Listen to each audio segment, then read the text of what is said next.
The Frontier Saloon was alive that night, with smoke, laughter, and the clink of whiskey glasses. A hot wind blew through the swinging doors, carrying the dust of the Texas Trail. Inside, men crowded around poker tables, some flush with luck, others drowning in failure. At the far corner, Samuel Parker, known to most as a shiftless drunk, slumped in his chair. His glass was empty, his hands shaking as he tossed down another losing hand. He had nothing left. No coins, no cattle, not even pride. The dealer's eyes narrowed. "You got anything left to put on the table, Parker?" The men laughed. Samuel looked around, his breath thick with liquor. His eyes, bloodshot and mean, fell toward the door where his daughter stood, Clara. She had come searching for him, hoping to drag her father home before he lost himself completely. She was 20, maybe 21, dressed in a plain calico dress patched at the elbows. Clara was fuller-bodied, with round cheeks and the kind of figure that made cruel tongues wag in a town where slimness was prized. She hated being noticed. She hated being stared at. Tonight, she had begged her father to leave, but Samuel's lips curled in a wicked smile. He slammed his palm on the table and shouted, loud enough for the whole saloon to hear, "She's fat! Take her!" The laughter erupted instantly, cruel and sharp, cutting Clara's soul like a knife. Her face burned as men turned to look, some jeering, some whispering. Tears welled in her eyes, but she bit them back, standing frozen in the doorway as her father pointed at her like she was cattle to be traded. The dealer leaned back, amused. "That's no bet, Parker. Sit down before you shame yourself worse." But Samuel pressed on. "She'll do more good for a man than I ever could. Strong as an ox, eats like one too. Someone take her." The room roared. Clara couldn't move. Every eye felt like a stone hurled at her chest. Shame weighed on her heavier than the hot Texas air. She wanted to disappear, to vanish into the floorboards. And then, through the haze of smoke and laughter, a single voice cut low, so low only she heard it. "I see you," the man whispered, "as the most beautiful woman I've ever known." Her eyes lifted. At the bar, standing quietly with a worn hat in his hand, was Ethan Cole, the rancher. His eyes met hers, not with pity, but with something deeper, steadier. He hadn't shouted it for others to hear. He hadn't tried to humiliate or console her. He simply spoke as though stating a truth. Clara's chest tightened. For a moment, the noise of the saloon fell away. But before she could gather her breath, the laughter returned, and her father staggered toward her, demanding she drag him home. Clara lowered her head, hiding her tears, and led him out into the night. But Ethan's whisper lingered in her ears, burning, confusing, and strangely warm. That night, under the dusty stars, Clara would not sleep. Her father's betrayal had cut her deeper than ever before, but Ethan's words had planted something else inside her, something she dared not name. The walk home from the saloon was long and heavy. Clara supported her father, his arm slung clumsily over her shoulder, as he stumbled, muttering curses at the night sky. The stink of whiskey clung to him, sharp and sour, while his boots dragged uselessly in the dirt. She hated these nights when she became less a daughter and more a mule, hauling the man who should have been her protector. He had once been strong, she remembered, once carried her on his shoulders to see the 4th of July parade. But the years, the bottle, and the bitterness had hollowed him out. What remained was cruel and careless, a man who mocked his own flesh and blood for the amusement of strangers. At last they reached the shack they called home, a leaning structure at the far edge of town. The roof sagged, the porch creaked, and shutters hung loose like broken wings. Clara pushed the door open, guided her father inside, and laid him down on the rough cot. He mumbled something unintelligible before drifting into a drunken sleep. Clara stood there for a long moment, staring down at him. Her hands trembled, not from exhaustion, but from the sting of his words. "She's fat. Take her." The echo still rang in her ears, as loud as when he'd first spat it in the saloon. The men's laughter, the pointing fingers, the cruel eyes, they clung to her like burrs she could not shake. She stumbled into the small kitchen, lit a single lantern, and sank into a chair. Her reflection caught in the window pane, a round face framed by tangled hair, wide shoulders, a body built strong from years of work. She had never been delicate, never dainty like the town girls who wore lace and ribbons. She pressed her forehead against the cool glass and whispered to herself, "Maybe he's right. Maybe I am nothing more than this." Her chest ached, a deep hollow ache that no tears could wash away. She remembered her mother, kind-eyed, gentle-voiced, before the fever took her. Her mother had always told her, "Clara, your worth is not in the mirror. It's in your heart, in your hands, in how you care for others." But tonight, that memory felt like smoke, drifting out of reach. Clara's hands curled into fists. She hated herself for caring, for wanting to be seen differently. She hated her body, her life, her loneliness. And yet, she remembered. That whisper, "I see you as the most beautiful woman I've ever known." The words had not been cruel, they had not been mocking, they had been quiet, steady, almost reverent. Ethan Cole, the rancher, had said them as though he truly believed them. Clara didn't know why. He was a man others respected, tall, broad, with the kind of ruggedness that made people listen when he spoke. Why would he waste his breath on her? She shook her head, trying to banish the thought. Men did not see her that way, not in this town, not with this body, not with a father like hers. Still, as the lantern flickered and shadows stretched across the room, Clara allowed herself one small, dangerous thought. What if, just once, someone truly did? The idea frightened her almost as much as it comforted her. And so, with a weary, she blew out the lantern, climbed into her narrow bed, and pulled the quilt to her chin.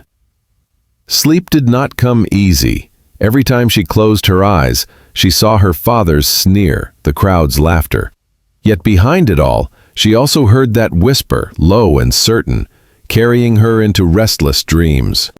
Ethan Cole lived 2 miles outside town, on a stretch of land that had once been his father's pride. The Cole ranch was smaller now, just a handful of cattle, a few horses, and a cabin built strong against the prairie winds. To outsiders, Ethan seemed a man carved from stone, quiet, broad-shouldered, steady as the land itself.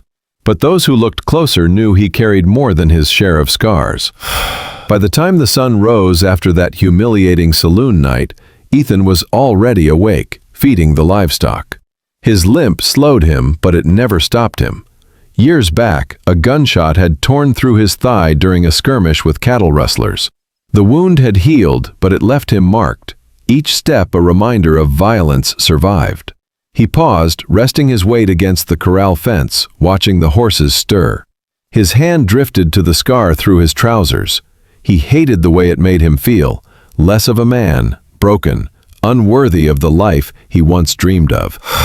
Ethan had not always been alone. He'd once had a wife, Margaret, sweet, sharp-witted, with a laugh that filled every corner of the cabin. But childbirth had claimed her 3 winters past, leaving Ethan with only memories and an ache that never dulled. She had carried their child, a boy who did not live to see the sunrise, and in that cruel season, Ethan's heart had shattered. Since then, his life had narrowed to work, to duty. He raised his little sister, Ruth, who was just 13, trying to give her the home he no longer believed in for himself.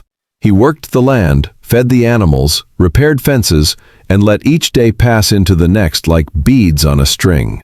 But last night had unsettled him. He had gone into town only to trade supplies, nothing more. He had stood at the bar, half listening to the men's laughter, when Samuel Parker had made his cruel spectacle. Ethan's jaw had tightened. He had watched Clara's face burn red with shame, watched her shrink into herself as if the ground might swallow her whole. And something inside him had stirred. Ethan knew that feeling, of being broken in front of others, of being measured and found lacking. He knew what it was to limp while other men strode tall, to bury his head against whispers that said he was no longer whole. And he could not stand by, not when he recognized the same torment in Clara's eyes. So he whispered. He had not planned it, not thought it through. The words had simply left his lips, true as breath. "I see you as the most beautiful woman I've ever known." Now, in the pale dawn, he wondered if she believed him. Perhaps she had thought he mocked her. Perhaps she hated him for speaking at all. But he had meant it, not for her shape nor her size, but for the quiet resilience she carried. He had watched her from afar before, hauling water alone, tending the Parker homestead while her father wasted his wages, caring for sick neighbors without thanks. She had a strength most missed, a beauty most men were too blind to see. Ethan exhaled, rubbing his hands together against the morning chill. He did not know what the day would bring, but he knew this much. Clara Parker was not what her father claimed, and if it meant shouldering her burden alongside his own, he was ready. At the cabin door, his sister Ruth called out, her hair still tangled from sleep. "Ethan? You coming in? Mama used to say a man can't live on work alone." He smiled faintly, though his heart was heavy. "I'll be in, Ruth. Just finishing up." As he followed her inside, Ethan resolved quietly to himself. He could not undo Clara's pain, but he would not let her face it alone, not if he could help it. News in a frontier settlement spread faster than prairie fire, and Samuel Parker's outburst had lit the gossip like dry grass. Clara could feel it the moment she stepped into town the next morning with her basket of eggs. Whispers trailed her down the dusty street. Eyes followed her every step, and mocking smiles curled at the corners of mouths. She kept her head down, clutching the basket so tight her knuckles turned white. But the words still reached her ears. "There goes Parker's girl. Fat and plain, just like he said. Imagine a father trying to pawn her off. Shows you how desperate he was." Clara's throat burned, but she walked on, forcing her feet toward the mercantile. Inside, the air was cooler, but the stares were not kinder. Mrs. Hensley, the shopkeeper's wife, gave her a once-over that stung worse than a slap. "Well," the woman drawled, loud enough for others to hear. "Seems some folks are better suited to farm work than to marriage, don't you think?" A ripple of laughter followed. Clara's cheeks flamed. She set her basket on the counter and muttered her order, praying the earth would swallow her before her tears betrayed her. Outside, boys no older than 12 mimicked her father's drunken slur. "She's fat, take her!"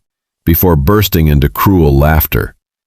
Clara hurried past, her vision blurring. She wanted nothing more than to run, but running would only give them more to mock.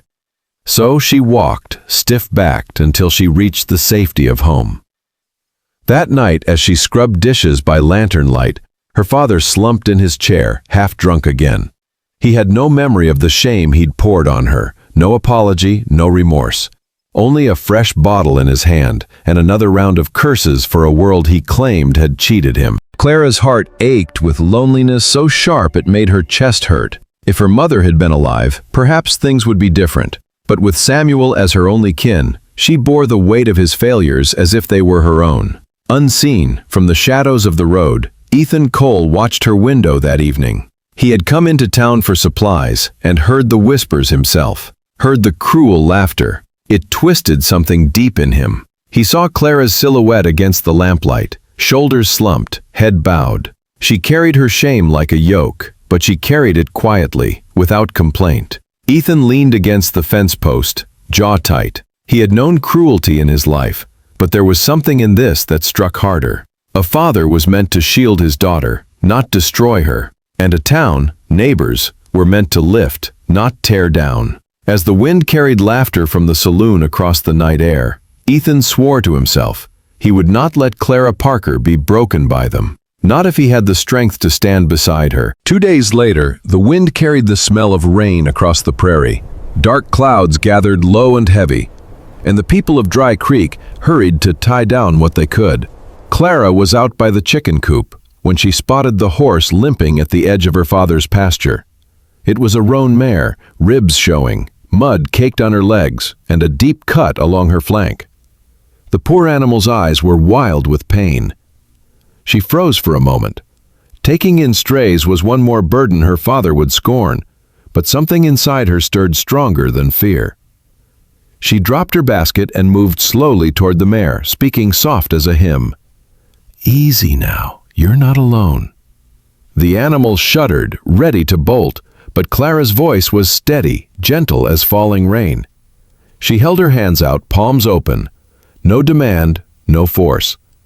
It took patience, but the mare led her near, and soon Clara was pressing her apron against the wound, whispering comfort as though the creature could understand.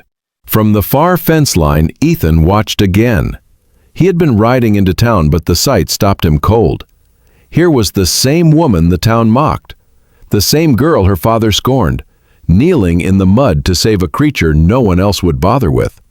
Her hair came loose in the wind, her dress stained with blood and dirt, yet her eyes shone with fierce compassion. He dismounted quietly, coming closer. Clara didn't startle when she saw him, only glanced up, surprised but not afraid. "She's hurt bad," Clara murmured. "If I don't clean the wound, she won't make it." Ethan knelt beside her without hesitation. "Then we'll clean it. You hold her steady, I'll fetch water from the creek." Together they worked, silent but sure, binding the wound with strips torn from Ethan's own shirt. Rain began to fall, light at first, then heavy, but neither of them moved until the mare's breathing eased, until the wild fear in her eyes softened into weary trust. Clara brushed the wet hair from her face, shivering as the storm soaked through her dress. For a moment she looked almost childlike, fragile in the downpour. But Ethan saw something else: resilience. The quiet courage of a woman who, despite all the cruelty thrown her way, still chose kindness. When the mare was settled in the barn, Ethan turned to Clara.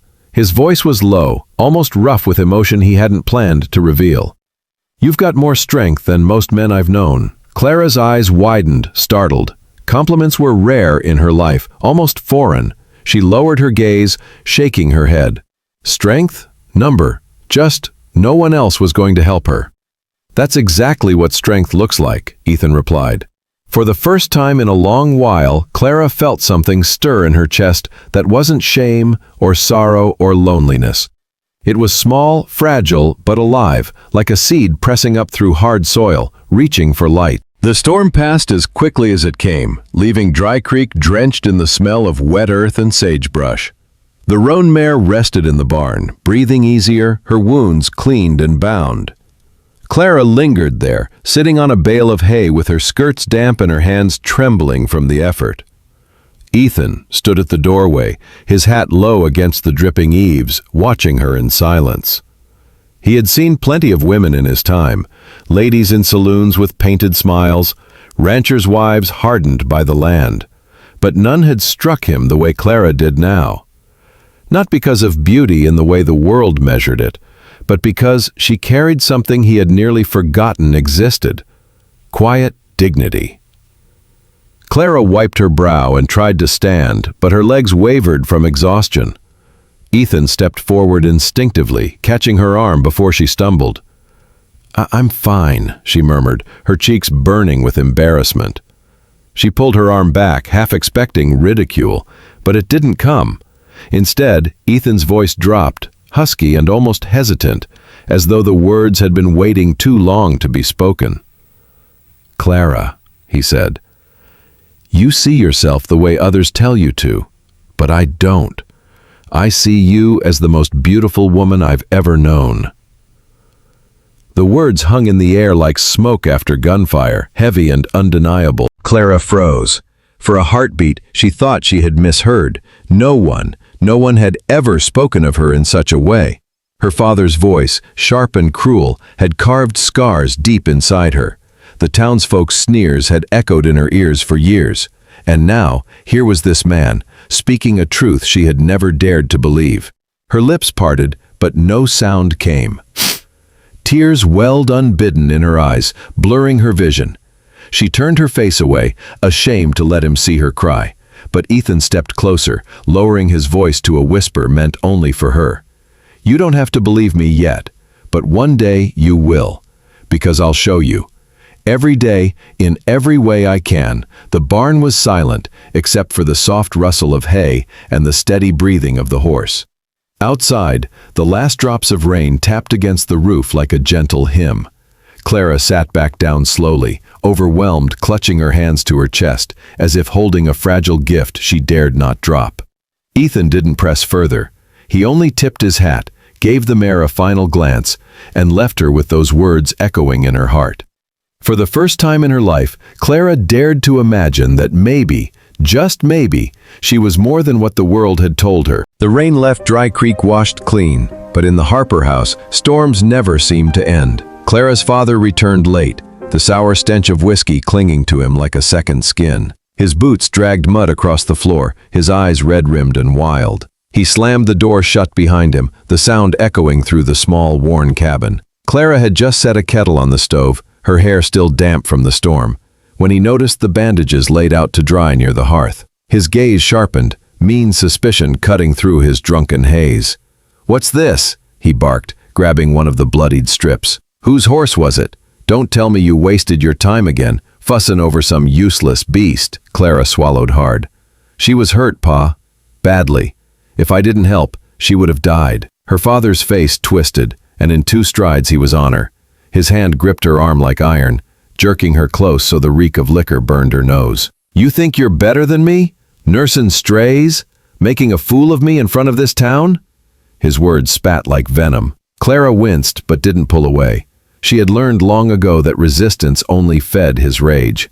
Still, something inside her, some tiny ember lit by Ethan's whisper, kept her standing straighter than before. Her father saw it, that flicker of defiance, and it enraged him. "I'll tell you what you are, girl. You're fat, slow, and good for nothing. Don't think some smooth-tongued drifter sees anything else. He's only laughing at you, just like the rest." The words struck harder than any slap, but this time Clara did not crumble. She trembled, yes. Tears stung her eyes, but she remembered Ethan's voice in the barn, low and steady. "I see you as the most beautiful woman I've ever known." And for the first time her father's cruelty did not feel like truth. It felt like chains she might one day break. She said nothing, only lowered her gaze, clutching her apron to keep her hands from shaking. Her silence infuriated him. He shoved her back, the kettle rattling on the stove as she stumbled into the counter. "Mark my words, Clara. If I catch you looking at that cowboy again, I'll make sure you regret the day you were born." Then he staggered into his chair, pouring himself another drink. Clara stood in the kitchen's dim light, her arms sore, her heart pounding. Fear still held her tightly, but it was no longer alone. For the first time, courage stood beside it. The next morning, the sun broke through the clouds, painting the prairie gold. The storm had left the air crisp, the grass jeweled with dew. Clara rose early, moving quietly through the house while her father snored in his chair, an empty bottle on the floor. She slipped outside, her shawl wrapped tight, her heart racing with the secret she carried. Every step toward the pasture felt like stolen ground, dangerous yet irresistible. At the barn, she found Ethan waiting. He stood by the roan mare's stall, hat in hand, as though he had been there since dawn. When he saw her, his eyes softened. "I wasn't sure you'd come," he said. Clara glanced back toward the house, fear flickering across her face. "If he finds out—" "He won't," Ethan assured her. "And if he does, well, I reckon he'll have to go through me." The words struck her like sunlight on frost, melting something deep inside. No one had ever stood between her and her father's fury. No one had ever chosen to. She stepped closer to the stall where the mare nickered softly, nudging Clara's hand. Clara smiled faintly, stroking the animal's neck. "She's healing," she whispered. "Stronger already." Ethan watched her carefully. "Same as you." Clara blinked, startled. "Me?" He nodded. "Most folks in this town, they bend till they break. But not you. You've carried more hurt than most could bear, and you're still standing.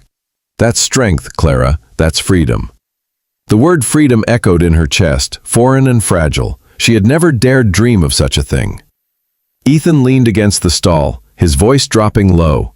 "One day, you don't have to stay here. You don't have to take his cruelty or this town's sneers. You could choose a life where you're seen for who you are." Her breath caught. She wanted to believe him, wanted it with all her soul, yet fear clung tight. "And what if I'm not enough? What if they're all right about me?" Ethan stepped closer, his eyes steady. "Then they're blind, because I see you clear, Clara, and I promise you, one day, you'll see yourself the way I do." Her chest ached with emotions she couldn't name. Hope, fear, longing, all tangled together. For a brief moment, in that quiet barn with the morning light streaming in, Clara felt the chains of her life loosen just a little. It was only a glimpse, a fragile vision of what could be, but it was enough to keep her heart beating strong. By week's end, word had traveled through Dry Creek like wildfire on prairie grass. Folks in small towns always had a way of sniffing out whispers and spinning them into spectacle. Clara Harper, fat, plain Clara, was seen talking with the stranger Ethan Cole. At first, it was mutters over morning coffee at the general store. Then, loud laughter outside the saloon. By Saturday, it was open mockery on Main Street. Clara had gone into town with a basket of eggs, her shawl pulled tight, her gaze fixed low. She thought if she moved quick and quiet, maybe she'd pass unnoticed. But no such mercy lived in Dry Creek. "Look there," a woman hissed from a porch. "That's her. Thinks she's caught herself a cowboy." Another voice, this one rough, a ranch hand leaning against the hitching post, laughing, laughed loud enough for all to hear. Chuckles, "Poor fella must be desperate or blind." The words sliced her deeper than any knife. Clara's face flushed hot and she gripped the basket until her knuckles turned white. Each step felt heavier, her father's cruel voice echoing in her mind. Fat, worthless, foolish. The snickers followed her like shadows. A group of children pointed, their mothers making no effort to hush them. One boy mimicked her walk, puffing his cheeks until the others burst into laughing laughter. Her throat burned, her eyes stung, but Clara forced herself to keep walking. She would not let them see her cry, not here, not now. Then, a silence rippled through the street. Ethan had appeared, riding in from the west, his figure cutting sharp against the bright sky.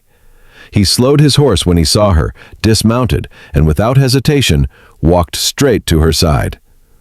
"Morning, Clara," he said, his voice warm, steady, and loud enough for every ear to catch.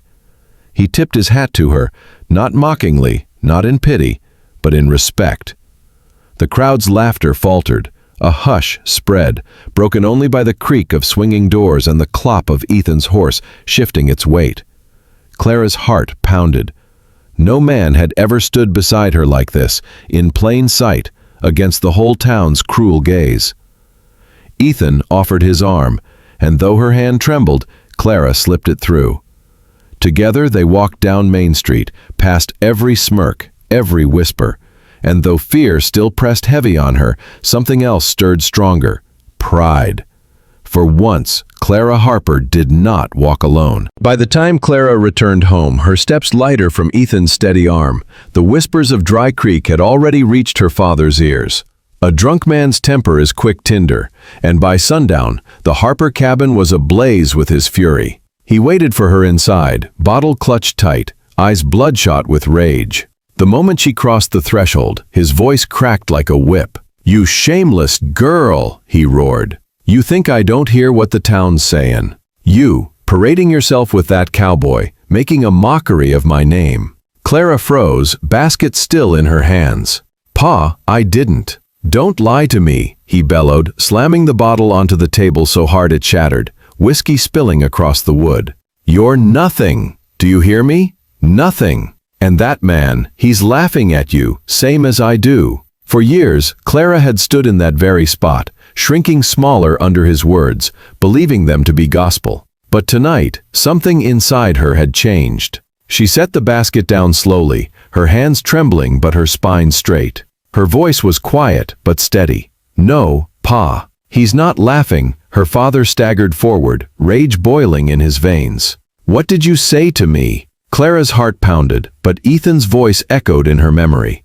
"I see you clear, Clara. I see you as the most beautiful woman I've ever known." She lifted her chin, meeting her father's glare with a courage she didn't know she had.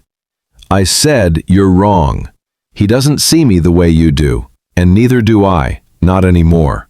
For the first time in his life, Thomas Harper faltered. The weight of her words, the strength in her voice, it unsettled him.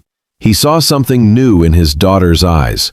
Defiance, yes, but also dignity. He sneered, masking his unease with cruelty. "You'll regret this insolence, girl." Clara stepped back, clutching her shawl around her shoulders. Fear still trembled through her bones, but she would not bow this time. When her father You can't just walk away from me. I'm talking to you. staggered to refill his glass, she slipped out the door into the cool night air. Above her, the stars stretched endless and bright. Ethan was waiting by the fence line, as though he knew. When Clara reached him, her breath unsteady, he said nothing, only placed his coat around her shoulders, his presence steady as the earth beneath her feet. For the first time in her life, Clara Harper knew the taste of freedom. It was not yet safe, it was not yet certain, but it was hers. And no man, not her father, not the town, could take it away.